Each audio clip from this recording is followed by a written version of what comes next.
Once again, it's time to head back to 1965 and check out some of the standout singles released in October of that year. And October was a particularly excellent month for singles. So without further ado, let's begin.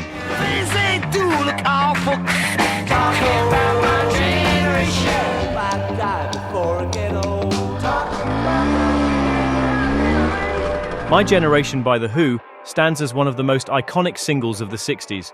And just like Satisfaction by the Rolling Stones, it quickly became one of the definitive youth anthems of 1965. The song's defiant lyrics captured the mood of mod kids all over Britain. Roger Daltrey delivered them with a deliberate stutter, a vocal twist that was meant to imitate the jittery energy of young mods under the influence of amphetamines, a hallmark of mod culture at the time.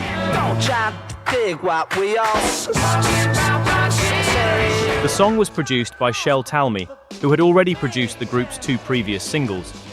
In an interview several years later, Talmy recalled, "My Generation were done in 3 takes, meaning that third take we decided to use for the released record couldn't get any better." John Entwistle performed probably the most iconic bass solo ever heard on a rock record.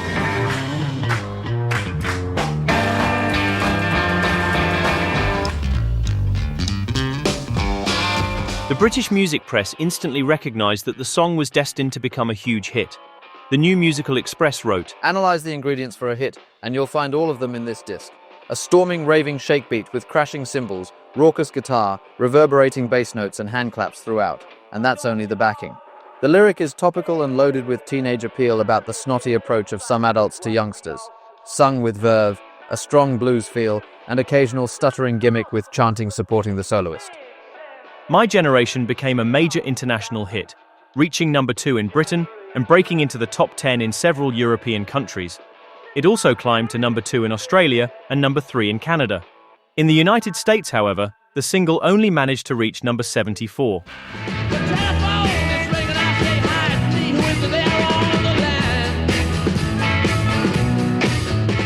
After the massive international success of Satisfaction in the summer of 1965, the Rolling Stones followed it up with Get Off My Cloud, a song that quickly became another big hit for the band.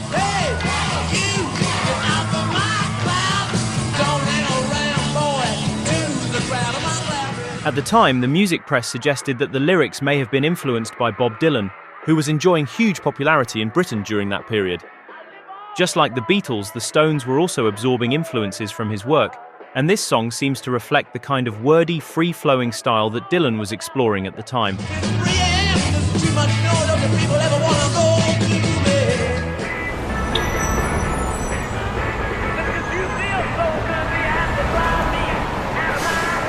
The New Musical Express wrote, "The Stones have that knack of making the blood tingle with excitement, and they're doing it again in their new Decca release, Get Off of My Cloud. It's turbulent, beady, and supercharged. It opens with a rhythmic intro not unlike Hang On Sloopy, then intermix impassioned vocal with its insistent chorus recurring at regular intervals. It's repetitive, nagging, and hypnotic in its fervor. Analyze it, and you'll find it's all wrong. The driving rhythm is over-recorded, and it almost engulfs the vocal. But knowing the effort that goes into the Stones' discs, this is obviously deliberate. And again, although there is some sort of story in the lyric, it's difficult to get the gist of what Mick is singing. But who cares? It's the atmosphere that counts, and that's sensational." In the United States and in most of Europe, the B-side of the single was I'm Free. I'm free to do what I want, any old time. In Britain, however, the B-side was a track called The Singer, Not the Song. It's the singer, not the song. Get Off My Cloud became a huge international hit, reaching number 1 in Britain and in the States. The song also reached the top 5 in several European countries, hit number 1 in Australia and South Africa, and climbed to number 3 in Canada. And speaking of the Rolling Stones, I'll be no good without you, baby. I'll be no good without you, baby. prior to joining the Faces and later the Rolling Stones, Ronnie Wood was a member of the Byrds. At the time, the band was in the middle of a controversy due to the appearance of the similarly named American band The Byrds, who were enjoying huge popularity in Britain with their debut single, Mr. Tambourine Man. In an interview several years later, Ronnie Wood remembered, when they had their first hit and they came to England with Mr. Tambourine Man, they got off the plane, and good old Leo, our manager, served them with a writ to say, you've stolen the bird's name. Yeah. He sued them for stealing our name. And Jim McGuinn, I reminded him, I said, do you remember when you first came to England? And he said, yeah. He said, I remember there was some legal stuff thrown right in our face. And I said, do you know who that was? And there was a long silence. And he said, it was you, you bastard. There it is again. This was the third single by the British Birds, and one of the best 45s they ever issued. The A-side of the single was a brilliant adaptation of this song by Marvin Gaye called No Good Without You. I'll be no good without you, baby. No good without you, baby. The track is an excellent example of the sort of raw, guitar-based approach to soul music that came to define the mod sounds of the era.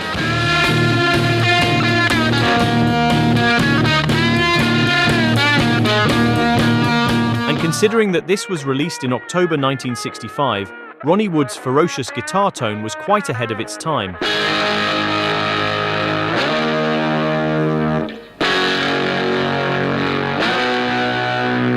The B-side featured an excellent composition by Ronnie Wood called How Can It Be?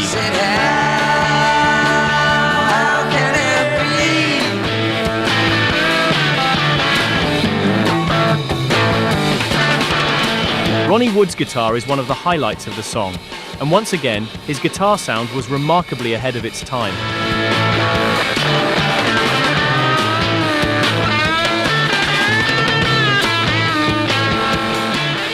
Unfortunately, the single received virtually no promotion, and it only managed to get this small and lukewarm review in Record Mirror. But this 45 has become a major cult classic over the years, and it's now widely regarded as one of the best and most underrated mod singles of the 60s.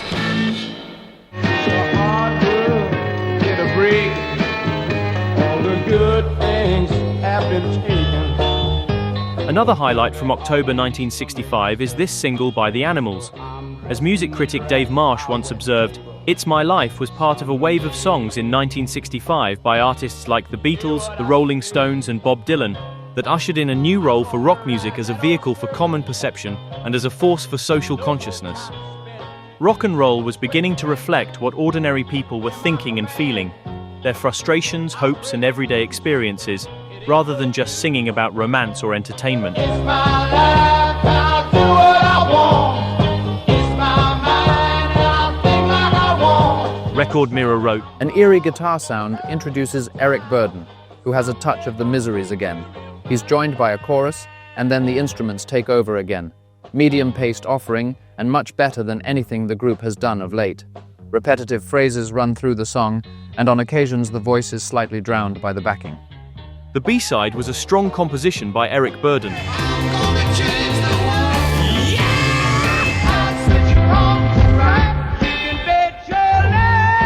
The song seemed to anticipate the sort of sound that the Doors would popularize a couple of years later in 1967.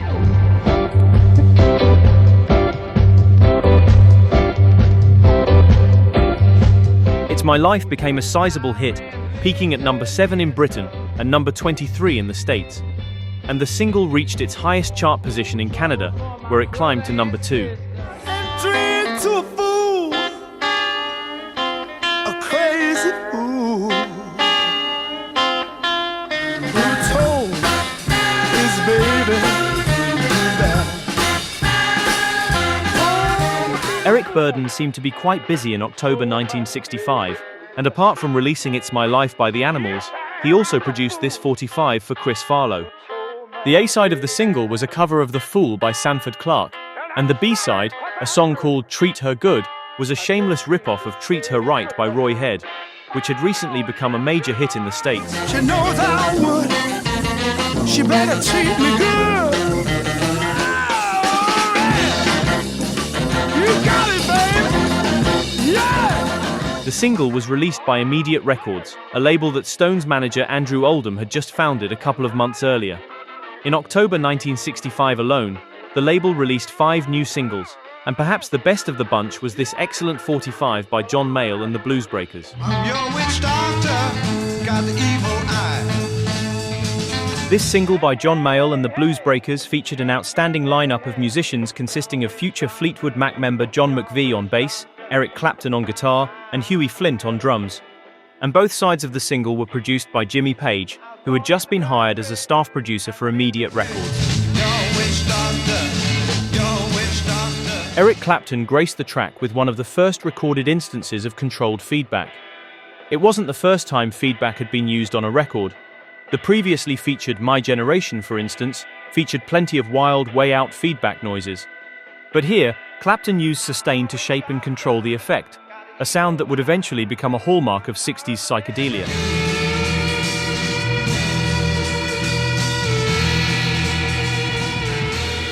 In an interview several years later, Jimmy Page briefly spoke about the recording sessions for the single. Page said, "When Witch Doctor came to be overdubbed, Eric had this idea to put this feedback wail over the top. I was with him in the studio as he set this up, and then I got back into the control room and told the engineer to record the overdub. About 2/3 of the way through, he pulled the faders down and said, 'This guitarist is impossible to record.' I guess his technical ethics were compromised by the signal that was putting the meters into the red. I suggested that he got on with his job and leave that decision to me." The B-side was a song called Telephone Blues. I couldn't sleep last night. I was sitting by my telephone. Once again, the track featured some outstanding bluesy guitar work by Clapton.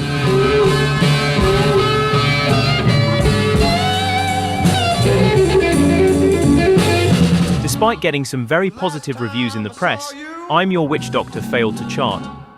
Over the years, however, the song has been covered by bands such as Motorhead, Them, and the Chance R&B.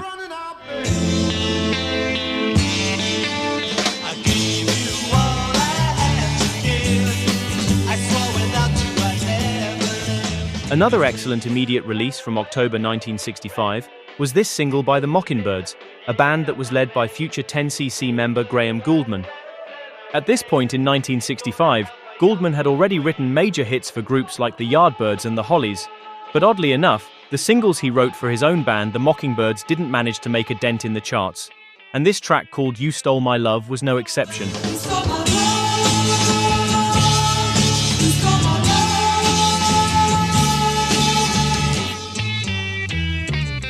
The recording session was directed by Yardbirds manager Giorgio Gomelski and Yardbirds bassist Paul Samwell Smith.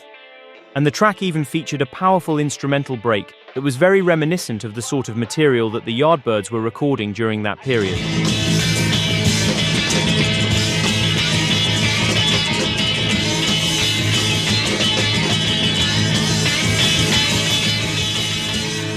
You Stole My Love was an excellent song that seemed to share the same chart appeal as the hits that Gouldman had written for other groups, but probably due to lack of promotion, the single sank without a trace. Your smile beams like sunlight on a girl's wing. October 1965 also saw the release of Donovan's third single. The A-side was a gorgeous track called Turquoise, which marked a noticeable drop in his British chart popularity compared to the top 10 successes of his previous two singles. At this point, the music press still regarded Donovan as a sort of poor man's Bob Dylan, but this single already showed him beginning to move away from Dylan's influence and developing a more distinctive sound that hinted at the style he would explore a year later on the Sunshine Superman album. The B-side was an excellent song called Hey Gyp. I'll buy you Cadillac, I'll buy you Cadillac, I'll buy you a Cadillac, just give me some of your love, gal. The title of the song referred to Donovan's best friend and right-hand man, Gypsy Dave. Even though it was released as a B-side, the track became a favorite among British musicians, and several artists covered the song throughout 1966 and 1967, most notably Eric Burdon, who recorded an excellent version of the song in 1967. The New Musical Express wrote, Turquoise is a tenderly romantic and descriptive little song along the lines of Colors, but it's a little more complex, and therefore not quite so easily assimilated. Donovan's quietly subdued styling is offset by strumming guitar and frequent harmonica interludes. It's inoffensive and quite charming, and typical Donovan material. It's self-penned and should appeal to his vast following. The contrasting flip is more in the rhythm and blues style. It's mid-tempo with a thumping, insidious rhythm punctuated by startling drum crashes. The single failed to match the success of Donovan's previous 45s, reaching only number 30 in Britain. But despite its modest chart success, the single was one of John Lennon's personal favorites and was included in the jukebox he took on tour in 1965. The jukebox, which Lennon filled with 40 of his favorite singles to accompany him on tour, was sold at a Christie's auction in 1989. You got what I want. I want what you got. I pray that I need you 'cause it's you that I love.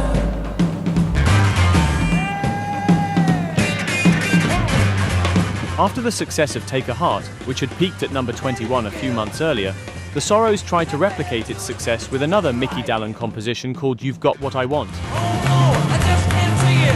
When you walk that way, when you go that way, I ain't really there. I said yeah. It was a killer track overflowing with raw, unhinged energy and attitude, a perfect example of 60s proto-punk. Say you do. What you know?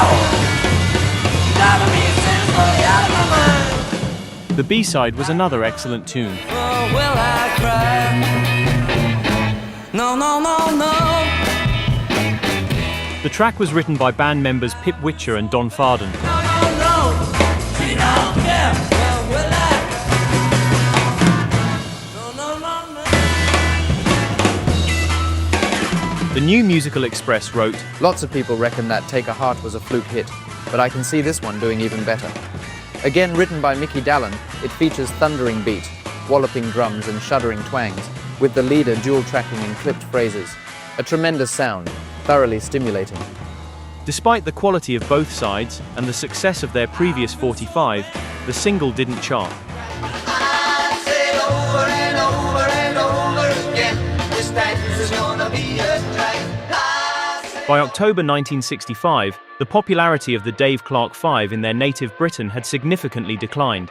But the group was still enjoying massive success in the United States, and this track called Over and Over became their 7th top 10 hit in America and remains their only song to reach number 1 on the US charts.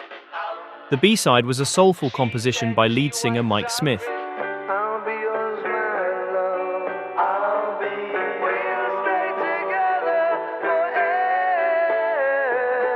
forever. The New Musical Express wrote, Contagious bouncer featuring Mike Smith dual-tracking with harmony support, plus walloping drums and underlying rasping sax. There's also a harmonica interlude. The cute chorus is extremely catchy, and it's rather like a beaty sing-along. Each stanza is prefaced by introductory vocal gimmicks reminiscent of Catch Us If You Can. In fact, its major fault is that it compares too closely with Dave's former hit. But it's a good sound and should register. Despite its huge success in the States, the single only managed to reach number 45 in Britain.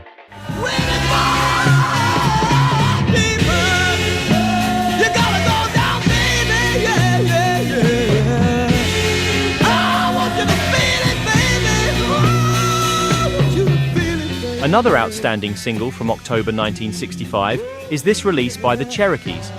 The A-side was a truly powerful number that seemed to blend soul music with the voodoo blues style of Screaming Jay Hawkins. The track was driven by the powerhouse vocals of Tez Stokes, who poured his heart and soul into every note.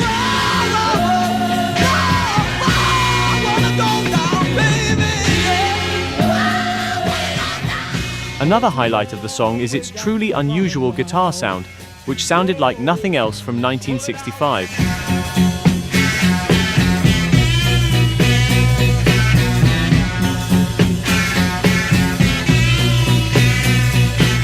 The guitar tone is reminiscent of the chorus pedal-driven sounds that would later be popularized by post-punk bands in the late 70s and early 80s. The Cherokees formed in 1962 in Leeds, and they soon caught the attention of producer Mickey Most, who produced all their singles.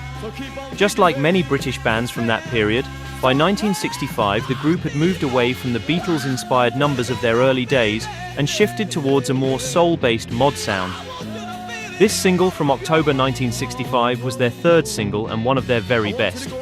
But unfortunately, the single was poorly promoted and largely ignored by both the music press and the pirate radio stations.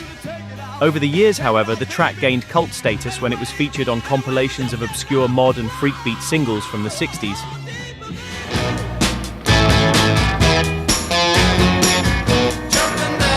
Oh, jump, jump away from me.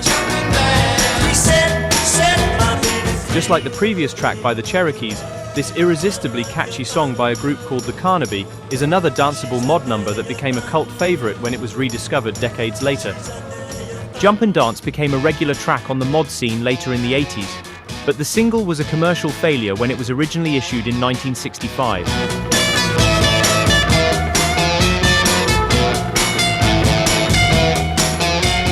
True to their name, the group was formed by a bunch of mod kids who worked in a boutique on Carnaby Street. Record Mirror reported, Carnaby Street in London is to the swinging mod what Savile Row is to the sober square, but tape measures aren't the only things that swing along Carnaby Street. 5 of the gearmen not only talk pop music to their star clients, they play it as well. And they reasonably decided to call themselves the Carnaby. The vocalist is John Cahillane, and he's one of those lithe, energetic gentlemen who wriggle in between tailors' dummies in the shop windows, gearing them up in an artistic and eye-catching manner. The Carnaby's first record is Jump and Dance. Disc magazine reviewer Penny Valentine reckons they sound like a cross between The Who and the Kinks. "We reckon we've got a sound of our own," said John. "We haven't deliberately gone after a special one. It's just happened." Despite some media attention and the song's undeniable catchiness, the single failed to chart.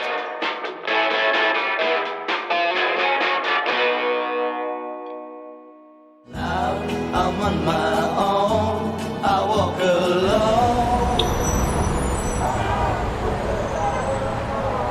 And last but not least, this track by The Fortunes was one of the biggest British hits released in October 1965. Here it comes again, that feeling, here it comes again. The Fortunes were formed in Birmingham in the early 60s, and they rose to fame in 1965 with their harmonious pop sound, scoring hits like You've Got Your Troubles and this single called Here It Comes Again.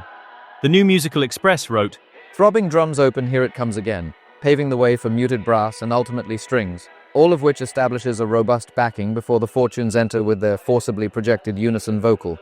Both performance and accompaniment are first rate, and it's a strong follow-up to You've Got Your Troubles. Not quite so outstanding melodically, but riding on the crest of one hit, this could do equally as well. The single became a major worldwide hit, reaching number 2 in Britain and number 7 in the United States. It also climbed to number 12 in Australia and achieved its highest chart position in Canada and New Zealand, where it topped the charts in both countries.